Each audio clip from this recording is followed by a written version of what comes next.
წინა წელს ბათუმში ვიყიდეთ ცეცხლსაქრობი და დავარიხებდი მანქანით. მეთქი რა ვიცი, გზაში 1000 რაღაცა ხდება. იმიტომ რომ თემა არის რა. ადამიანს ვიღაცას მიეხმარებიან საკუთარ თავს ან სხვას ცოტა თესტვისე რაღაცისგან დაიცავ ხანძრის საწინააღმდეგო და ერთი წელიწადი ვაგორავდი მანქანაში თითქმის. და ახლა თუ და წაიკიდა ცეცხლსაქრე და მეთქი მალე ჩავაქრო ხა სად უყურო მეთქი ეს უდრის ჩაიწვევა და გადმოვიღე მანქანიდან გავხსენი კალიცო დავაჭირე ხელი და არაფერი. დავშალე შიგნით იყო მშრალი, ფხვნილი. არანაირი გაზი, არანაირი ქაფი, არანაირი წნევა. არა და თუმცა წნევის მარგულირებელი ღმერთო შემო. წნევას ანახებდა. მწვანეზე იყო.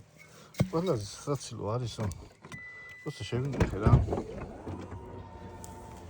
ღმერთო შემო. სად დავაგებ ახლა? აგერა. უყურეთ. მანახებს რომ წნევა არის. თან შვენიერი წნევა არის ხაც. წარმოიდგინეთ რა. რა დონის ნაგავს ყიდიან ჩვენთან თან ისეთ რაღაცას რომელიც მართლა შეიძლება სიცოცხლე ისხნას ამ რაღაცა ან შენიანის ან სხვა ადამიანის რო ხარ იმედს რომ მანქანაში გაქვს ცეცხლსაქრობი და ამავდროულად თურმე უბრალოდ ბუტაფორიას დაატარებ.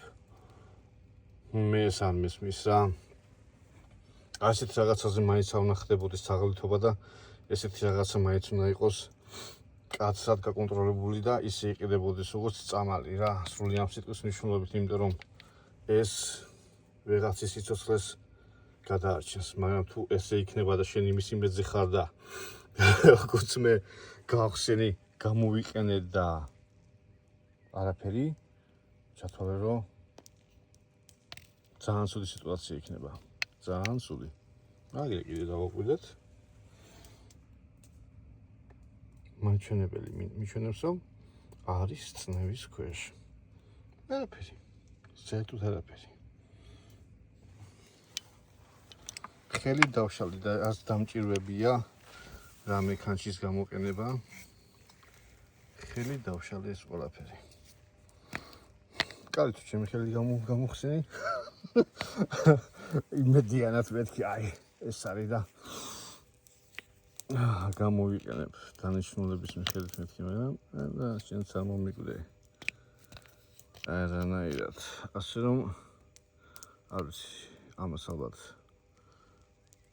ავტვირთავ და შეიძლება ვიმემ ნორმალურმა შესაბამის ორგანოდან ნახოს ეს ყველაფერი და ეს ნაგავი რომელიც ავტობაზრობებზე იყიდება და ვითომ ხალხს აქვს იმედი რომ ეს ახალ მანქანაში გვაქვს ჩვენ თავს ან ვიღაცის თავს სიცოცხლეს იხსნის ხანძრისგან ძალიან ვსწრებით კატასტროფულად.